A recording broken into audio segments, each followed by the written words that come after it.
And I have a guest commentator with me for the rest of the program who will be giving his thoughts on the news and issues of the day. He is the current affairs analyst and professor of communication at Bayes University in Abuja, Professor Abiodun Adeniyi. He is also the Dean of Postgraduate Studies. Prof, welcome again. It's nice to see you. My pleasure, always a pleasure. Thank you, Constance. Well done. You're welcome. Yes, let's start with Kano. Yeah. Behind the headlines, you know, what actually do you think is going on in Kano State? Behind the headlines, what is going on in Kano State? And of course, I agree with you because political processes are often dictated by things happening on the ground than those happening overground. And of course, most of the crises or most of the issues snowballing can also be resolved, you know, when the politicians get down to their arts, you know, when they get into horse trading, negotiation, consultation, consensus building. And it doesn't matter which party the individuals involved, you know, belong to. But I just know that we're having this kind of crisis because the principal individuals involved belong to different parties. There's costs to even, you know, there's an element of, you know, power show, you know, reflected on one part against the other. And I also imagine that with the way it is snowballing, I just heard this evening that the chairman, or that the APC chairman, you know, said that, you know, what is happening in Kano is targeted not at himself, but eventually at the president. So directly or indirectly, he's trying to bring in the president. And I also believe that if the president, for instance, you know, call up the henchman of Kano politics, maybe Kwankwaso, for instance, asking him to rein in on the governor, you know, to find ways around resolving it. It will be resolved, rightly or wrongly. And I say rightly or wrongly because what is happening in Kano, again, can be good for good governance because it's about probity, it's about transparency and accountability. And it doesn't matter whose ox is God when this process is properly activated.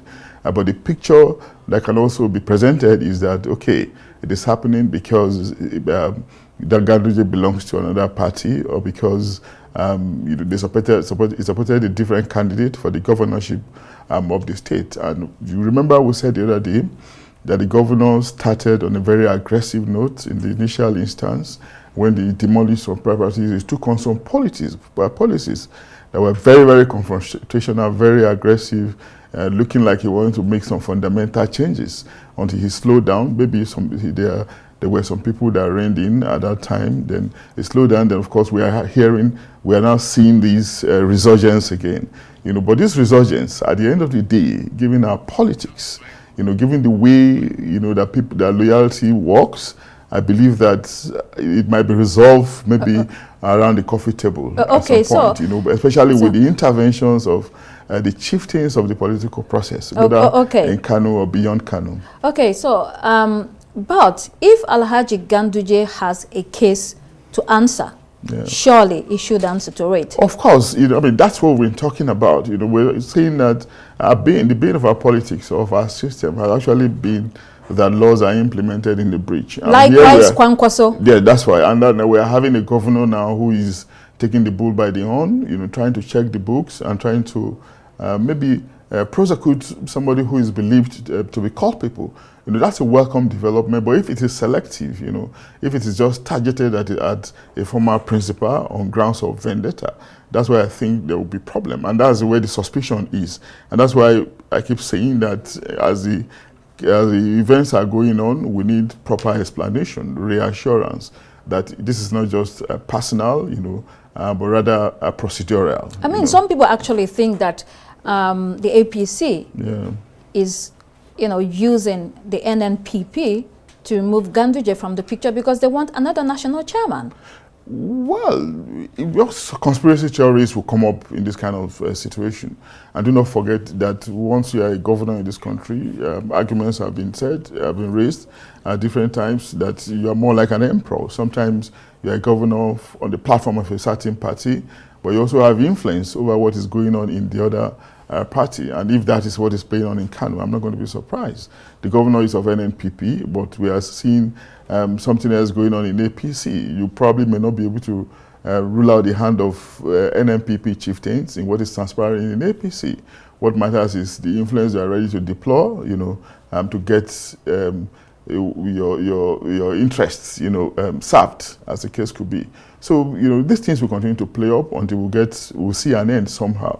But overall, at some point, we may begin to hear that the matter has been resolved. Right. And you see cases, being withdrawn from the court. Yes. Once he steps down. Yeah, despite the frenzy, despite the yes. The kind of anxiety that is generating now, you just see it dying down somewhat. Our guest, the economist, said a lot on banking recapitalization. Absolutely, What's your take on some of the things that he said? Yeah, it was very reasonable, but at some point I also felt that it was very simplistic because matters economic can sometimes be very, very complex, likely depending on variables, and those variables also can also play out well if they are properly managed. We keep talking about the question of implementation.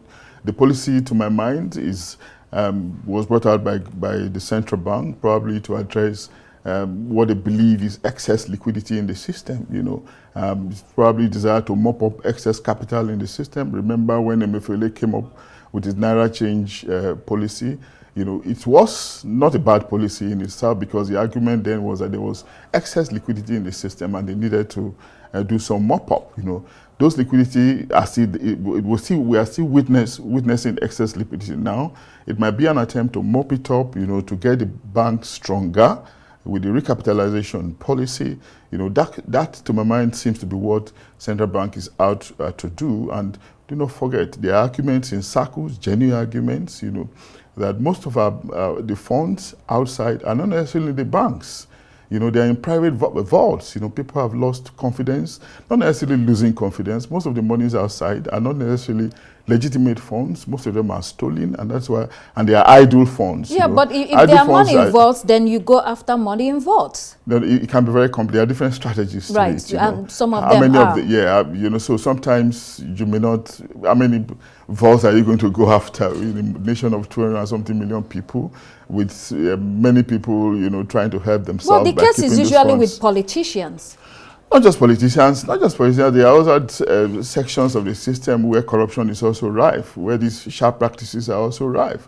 And people are afraid of taking their monies, huge sums of money to the banks because of detection, and probably prosecution and sanctioning or something they don't want to, any kind of outburst or outcry, so they just hide it, So somehow they might be encouraged to find ways, of keeping them in the banks with some of these policies somehow, So it's just an opinion anyway. But again, I think 2 years for banks to recapitalize is not bad. This is not the first time it's going to be done. It was done in the period of Soludo when they were asked to move from 2 billion to 25 billion or so, and it worked to some extent because we saw banks becoming more viable. But soon after, again, banks were in crisis, because of deviation, from policy directions. And what causes this deviation?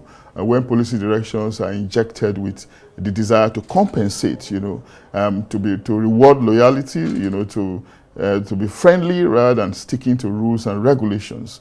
So when politicization also comes in, then it adds to the problem. So which is why the argument can be made, rightly so, that this time around, we should stick to processes and procedures, devoid of politics of compensation, reward, and patronage, as the case could be. Professor Abiodun Adeniyi, thank you so much for joining us. My pleasure. Well, that's it for this edition of Arise Primetime. Do join us again tomorrow. From me and the entire team here in Abuja, goodbye and thank you for watching.